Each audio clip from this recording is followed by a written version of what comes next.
Hi, good evening, Aisha. How are you? Hi.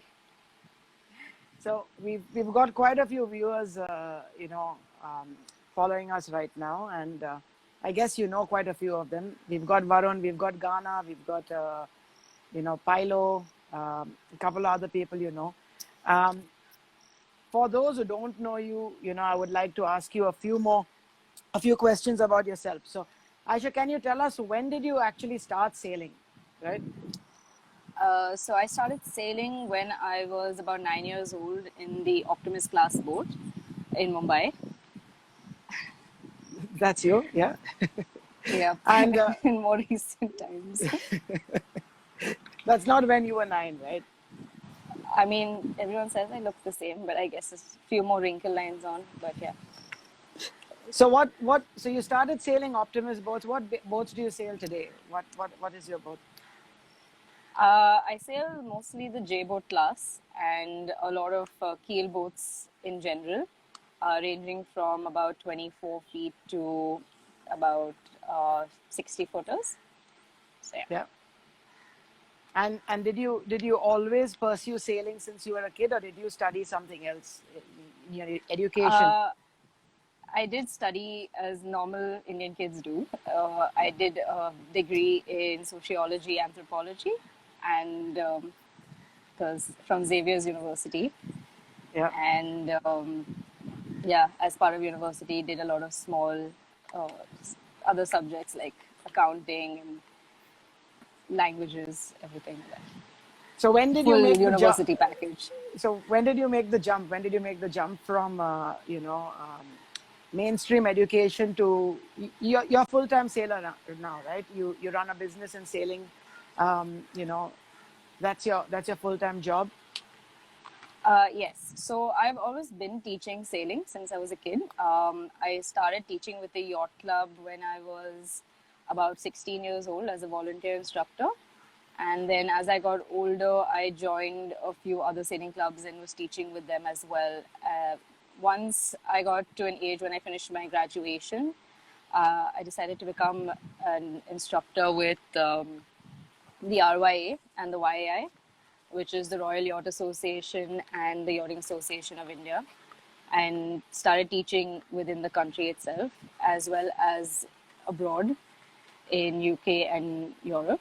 Um, yeah, so I think it's So around 21 after college. okay, so after you finished college, you you did all your training and you got into sailing full time. You started teaching people. You must have a fleet of your own boats. What boats do you have where you teach people? Well, we have quite a variety of J boats. We have the small, like the first original one that this company started with, which was the J24, which in Yeah. this country was the biggest used boat at one point, keel boat for match racing back in the day. And now it's recreational, it's a day sailing recreational boat. And then we've upgraded to the J80 and the J88, which is the newer racing sports boat categories. In Bombay, we also have the J122E, which is the first racer cruiser of its kind in Asia. So that's we've been racing on that a bit. Now we mostly race on the 88 because it's like the pocket rocket. We'd hope to have a few more, like the dream ones, but once we have a marina, I guess.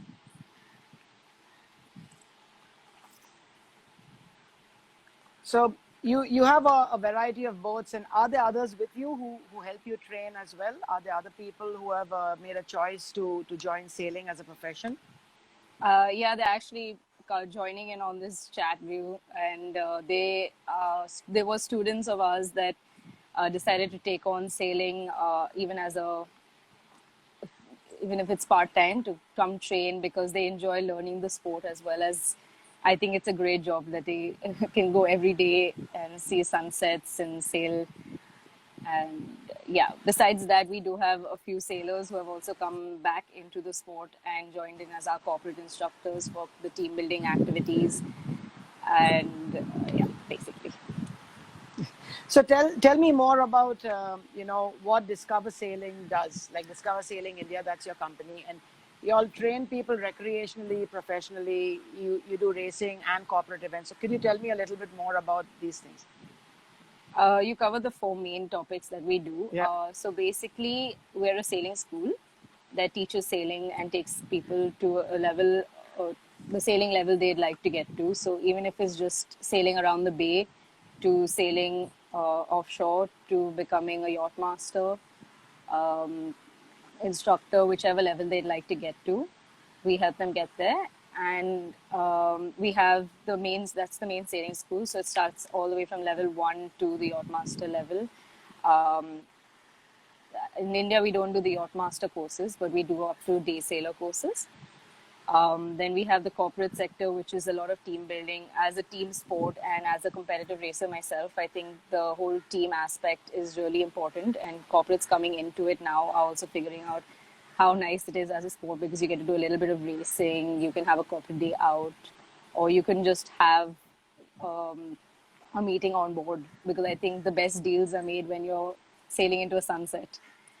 Yeah. And we have the cleanup drives and social initiatives that we do as part of our company, which is girl education, cleaning the oceans, different little projects of trying to get in underprivileged children and teach them how to sail.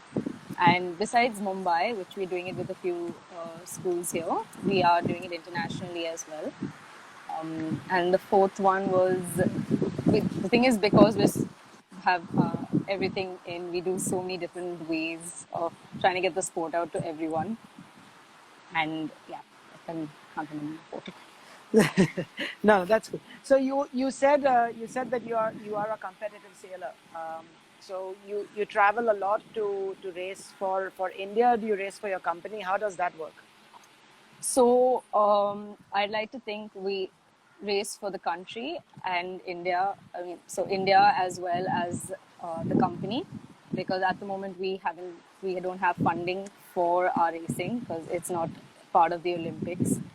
But because keelboat racing isn't part, but now it's coming in, so we'll hopefully get the funding to do it. And yeah, so the company, because we started it up majorly because we wanted to get women sailing on the map, and as a result, all the profits that were made were used to take the women's team internationally and compete in different events. Now it's more racing for everyone, not only women. Majority of our team is women. We have a few men who have decided to take on that challenge of not only racing abroad, but racing with women on your team. Yeah. So, yeah. So it must be great fun. You are living your dream. You enjoyed sailing. You were sailing dinghies when you were a kid, and as you grew up, you carried on sailing. You shared the love for the sport with different types of people. People who want to get into dinghy sailing or big boat sailing, keel boat sailing, as you said, and you also encourage people to race with you. In international competitions. Um, I know I face a lot of challenges to get where I was with kite surfing and the other sports we do out here. We run a sailing school out here as well, and I know it's challenging. Could you share some of your challenges with us? Could you share your journey with us? Just a few words on that. So basically, I think one of the main challenges we faced from the beginning and even now is the lack of awareness about the sport. Yeah. Being a country surrounded by water, people barely know. Like, I have people in the city who live right next to where we work out of, and they have no idea it's been existing and the opportunity existed. Even now, like when we tell people that, and that's one of the major ones, a lot of the other stuff is the infrastructure. We've had to create the infrastructure that doesn't exist. We have, like, back then, I'm talking about 4-5 years ago, there was none of these things. Like, people thought if they had to go sailing, they'd have to be rich or have their own boats or know someone who is, it just seemed like not really a reachable goal. And now people just have to call in and say, okay, I'd like to go sailing. We've created our offices and school, like classrooms. We have tied up with the YMCA. So we have not only the facilities to provide classroom services, but they have a place that they can go to as well. And then we don't have a marina, so we have to change the entire system of working and create our own SOPs and risk assessments just to have the sport available to everyone, and convincing people that it is okay to go out sailing. It is not a taboo. The sea is not going to eat you. And one of the biggest things we tell people is if you respect the sea will respect you. So, Yeah. and I think it's So coming about now. yeah, that's very true. Like even we find that there are a lot more people getting comfortable making choices to jump into the ocean now. The scuba diving revolution in India changed it. There are plenty of scuba diving instructors in our country now. There aren't as many sailing instructors as there should be. You know, considering that we have a massive coastline. You know, almost 8,000 kilometers of coastline, and lots of cities by the coast, which could easily have marinas and a lot of boats to encourage people to enter sailing, right? Um, Yeah. how does somebody get in touch with Discover Sailing India, and how would you recommend somebody starts their journey, right? May it be dinghy sailing, may it be big boat sailing. So do they just pick up the phone, give you a call? What does their schedule look like? How do they start getting trained with you? Like, do they start recreationally, get into it professionally? How does it work? What would you advise our viewers out here? So to get in touch with us, it's as easy as just picking up the phone. We have multiple Yeah. numbers for in case one of us is not available. Like example me, suppose I'm not available and I'm out on the water. We have a team that's always ready on any social media platform or anything, because we want to make sure that everyone gets on the water and has their time and enjoys what we enjoy so much. Yeah. The advice would be to, the same way I did it, is take it up recreationally, try it out, see what level you want to get to, because I know from my sister as well, um, professional sailing might not be your first choice, but eventually later on in life, maybe you like it a little more. Initially, it might not be a thing you want to get into, because of when you compete, it's a very different ball game from recreational. Yeah. Recreational is sailing from island to island in Greece and maybe down the coast of India, which was started now. You can sail from Bombay to Goa. You can just Yeah. let us know if you want to do that as well. And yeah, so you can start off with just a learn to sail, go out, sail in the harbor. You'll be surprised on the views you get. The pictures are amazing. So everyone who wants to fill up their Instagram and social media is going to love it. Yeah. But yeah, a lot of our students have started off with just a level 1, and now they are day sailors, sailing in different countries, enjoying the beautiful culture of other countries and not only our own. In India itself, we're trying to get as many centers to open up and have the same things. A lot of people are still scared of the water, so that's why we still push for the keelboat sailing. Yeah. Dinghy sailing I started off with, but if you're not built for it or you don't have the infrastructure in your city, it does get a little bit difficult. Yeah. Other than that, I think just start off for fun. You never know Yeah. which way it'll take you, because if the sport provides you so much, it can take it to any level you like. So just for the viewers out there, those who don't know, the difference between dinghy sailing and big boat sailing. Yeah, it's simple, right? Big boats are larger. Yeah, you got a little bit more space to move around in them, and dinghies are generally more agile. They turn quickly, they capsize quickly, and you need to be quite on your toes to be able to control it. Am I right, Aisha, with that? Yeah, Yeah, that's the best explanation that's the we best can we can explanation. we can give that. Okay, so you said you've got a few women in your team, and you race with a few women. You'll race competitively as well. Could you shed some light for other women wanting to get into sailing? Give them a few words of encouragement from your side. That it's definitely doable, right? It's nothing out of the ordinary today to be a woman who can train people to sail or compete internationally. Well, definitely. I think they always say behind every man is a very powerful woman, and I think I completely believe in that.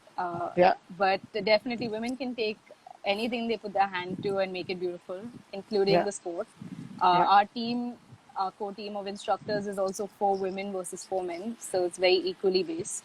And I think we have a few more women instructors than men instructors, volunteers. Taking it up, the whole field is opening so much to women now. that you can literally come in and take your kids sailing. For housewives out there, it's great. It gives you something to do. Go have a kiddie party on the water. Yeah. It's literally, I think women should definitely get more women should get into it. Just do it for fun, if nothing else. Get Yeah. away from the husbands, get away from work. I think, yeah, get your girls into it because you'll be surprised and how they can kick the boys Yeah. out of the sport. No, But that's those are great points. Like a good way to encourage others to get into the sport. And like I said, it's easily accessible now. You being in Mumbai, having a school in Mumbai, there are schools in Goa, there are schools in Chennai, there are schools here. We have a school here in Rameshwaram. So people can pick up a call, just start chatting with us. They can actually travel to sail to different places as well, build up their skills. Like you said, variety of boats, more exposure, and if you've got a team of good instructors, that's just improving the joy of the sport over and above in that sense. I just wanted to ask you one last question. We spoke about racing professionally, so that's one career option for people getting into sailing. But I would like to talk a little bit more about the joys of being an instructor, right? The other side of the profession is you could learn how to sail, and if you have good teaching skills, you could take people out for a 2 hour, discover sail program, or teach people a level one. There is a lot of enjoyment in that personally. I'm an instructor. I enjoy teaching my students. You're an instructor. I'm pretty sure you enjoy, and that's what keeps you going, right? More than other jobs that we do. I think we enjoy teaching more than cleaning the boat, for sure. So if you could shed definitely. some, yeah, if you could shed some light, onto the ups and downs of being a sailing instructor, like the good parts being the teaching, and also the boring part, right? So that people have a complete picture about becoming a sailing instructor. So I'll try and do it in alternatives. So it's not just Yeah, good and just bad sure. separately. So like a really good thing about being an instructor is you get to inspire someone about the passion that you have for the sport, Yeah, and you get to see someone pick up like something you really enjoy. Like for me, it's racing and offshore sailing. And when someone comes to me and says, oh, I want to do this, I want to be a good sailor, I want to do this, I'm like, I'm not the best, but I'll give you the best I have. yeah, Um, and then the sad part about that is you have to put in the time and effort to do anything. You need to put in give a little bit of homework and background to it. yeah, To be an instructor, it's not as easy as, oh, I'm just going to do a diploma course and it's done. It is a lot of work. You need to know the knowledge of what you're doing. You need to know what you're teaching because you might just get a pilot the next day and he's going to ask you questions that are all the aerodynamics of a sailor. And if you don't know that, yeah, you're just going to be sitting there like, let me get back to you. yeah, I need to just think. So you need to know your knowledge. You need to know a lot of the courses nowadays not only teach you how to work as a center manager and how to create sessions and everything, but also how to deal with people. Like you might get students who are suffering from something or going through something in their daily life, and you need to be there because you're not only an instructor to them, you're also someone they would go to and see. So it's your like personal responsibility as a person in the teaching field to make sure that whoever comes to you is not feeling like they are, you know, scared or any of those things. So it's a quite a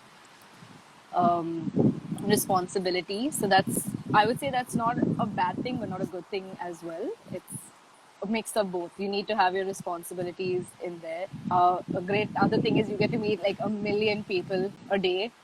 I always tell people, I'm so sorry, I can't remember your name, but I remember your face and how are you doing? And they're like, yeah, completely get it. You must have been struggling with 100 people a day. I'm like, that's just one event. If we have 5 events, we've got about 600 people a day going on the water. So yeah, that way. Other things would just be going out there, the amount of tranquility you get and peace, and you just feel free.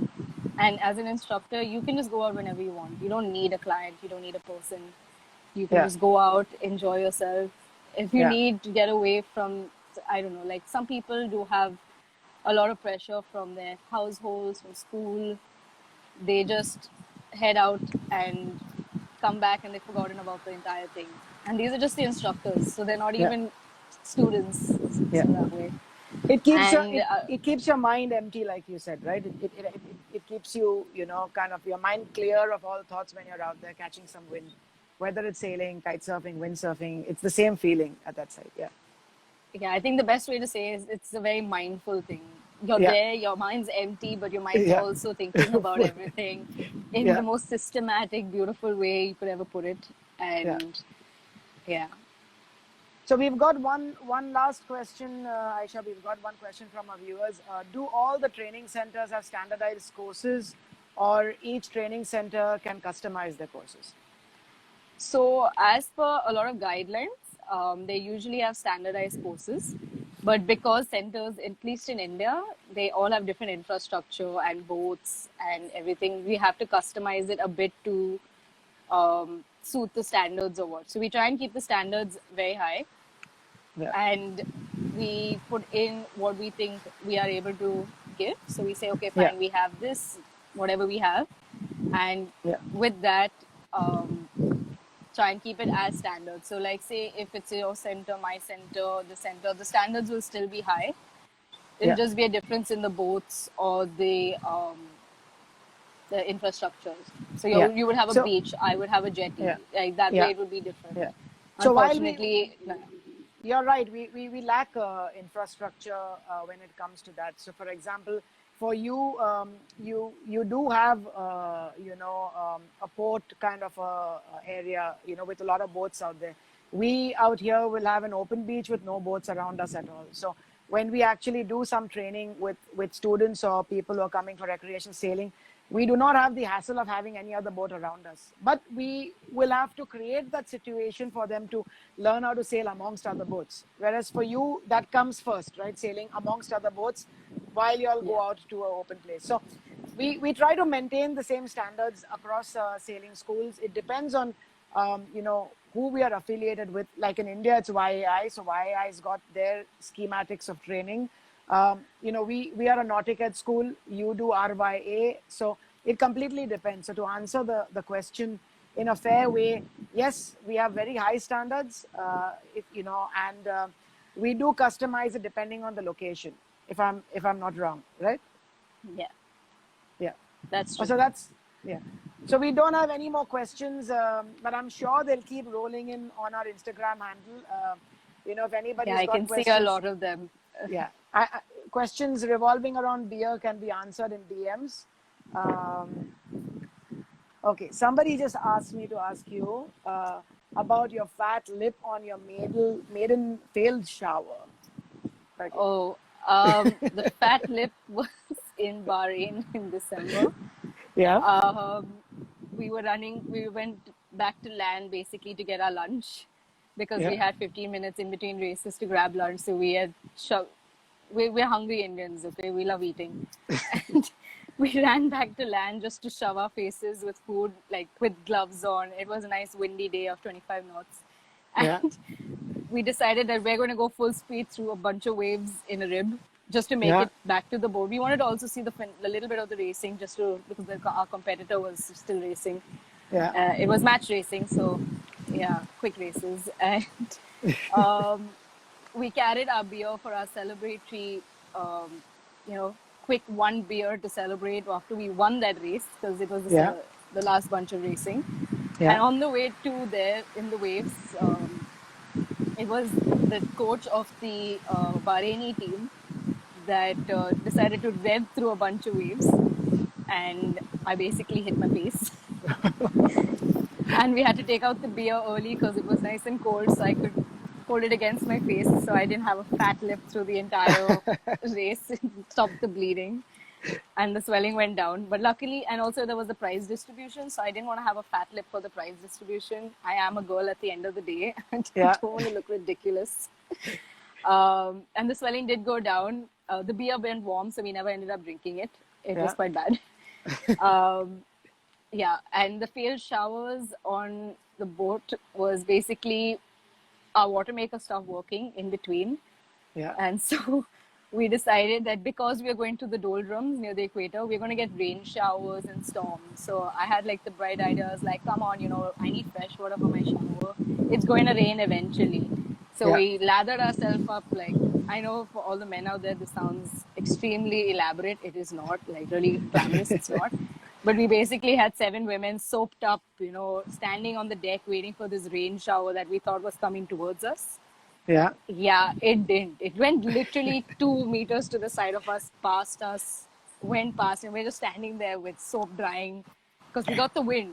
We just didn't Yeah. get the rain. So we're Yeah. just standing on the decks, like a photographer on board just has a picture of all of us looking really disappointed, like, now what? So then we ended up picking up buckets from the sea for Yeah. saltwater showers. It was not very happy. And then literally as soon as we finished that, put some clothes on, the rain came. I think it was the fastest striptease anyone has ever done in their life. Because we know if we're not getting the shower, that's no clean shower for us. My favorite place to shower on a boat in that situation is just at the mast, where the Yeah. water comes straight down the sail like an amazing shower. Yeah. You get the pressure also on your back, so you're just like, this is good. But yeah, so No, so that's great. I think questions will keep coming. We'll put a wrap on our live chat now. We'll probably do another one in the future. If our viewers have any more questions, they can ask you on what's your Instagram handle @ Discover Sailing India. Yeah, they can ask questions out there. You can ask us questions. We'll post back answers, guys. Looking forward to having more sessions like this. We'll be talking more about professions in sailing. So this week we've had Aisha. Next week we might be chatting with a few international coaches regarding sailing as well. Just before I wrap it up, I'll share a 11-second clip which Aisha shared with me, about one of her sailing, I think, races. Aisha, is it a race or it's from a race? yeah, this was in Bahrain in the match racing. Yeah. Like a lot of the sailors in India will recognize the crew on board. You can see our the t-shirts we're wearing are actually the J80 team race t-shirts, race day t-shirts. So it's got the big flag, our Spinnaker logo on the back, which is the lion, because the boat's name is Hakuna Matata. So yeah, it's got the big lion on it, and yeah, like women watch us roar. There are a few guys on the board. We have, actually, I can tell you who the team was. It was on the bow, we had one of our corporate instructors, Sam Rigby, who works in finance in Mumbai. At mast, we have Aiden, who's been teaching, he's studying to be a lawyer. He's one of our other instructors who's currently in his training phase and enjoying all of this. Then we have Aishwarya, who is, a lot of people do know her. She is a professional sailor for India and one of the other top women sailors in the country. Yeah. She was doing the spinnaker and the pit trimming. We have, after that, we have Nader, who's another international sailor on board, who was doing the mainsail. And then we have the one in the white cap, that's me, trying to be very quiet at the back. Yeah. Concentrate. But that was our team for that. A lot of them have not, our deck crew have never sailed an international event in our life. Aiden has never been out of the country, so that was his virgin trip. So yeah, we're trying to get as many people out on the water racing and doing as much as possible. You can't see the other boat in this race, but they were behind us, and I think that's why we have this clip, because they were taking us just... Yeah, it was a lot of work during this race because we needed to make sure. This was against, I think, the Pakistan team. I'm not really sure. One of the teammates who are currently viewing will put it up there. Yeah. So yeah. No, so great memories you had, sailing all around the world and in India. Give me a second. I want to stop this video. Yeah. Cool. Okay. That's what we thought. So thanks a lot, Aisha. That was a great chat, and we'll look forward to catching up with you again in the future. Yeah. Cool. Just before we go, I just want to recreate your picture with your dog. Yes. Yeah, come here. He's sitting right next to me. He has to be there for moral support. Yeah. So give me a second. We're gonna try and do this. Hey, look at that. Yeah, I mean my hair and his hair, but yeah, he is one of Discover Sailing's mascots, Does he and does he come out sailing with you guys? he's that picture's on the board, so he Okay. has to be sailing. Yeah, Yeah. there he is. Yeah, Oh. he's like he's uh, yeah. I think he's the most loved crew on board. Like, look at that face. I don't think you could not want to go sailing with this. Like, he's got this face always. No, So yeah, that's for sure. For sure. but yeah, next time Cool. you can. So yeah, okay. Cool, Aisha. Catch you later. Yep. Yeah, Okay. you too. Bye. Bye bye.